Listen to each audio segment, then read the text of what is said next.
You ask Tiger to solve. This deals with linear equations with one unknown. The final result is x equals -4. Let's solve it step by step. Simplify the expression. Expand the parentheses. Simplify the arithmetic. Multiply the coefficients. Expand the parentheses. Group like terms. Simplify the arithmetic.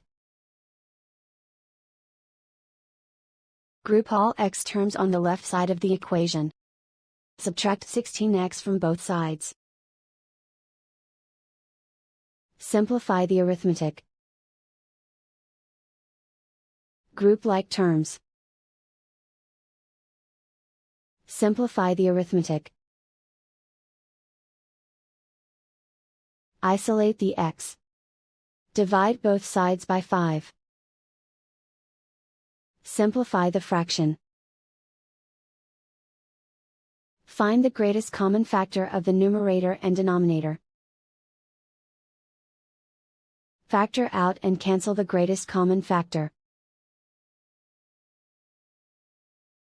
And so the final result is x equals -4.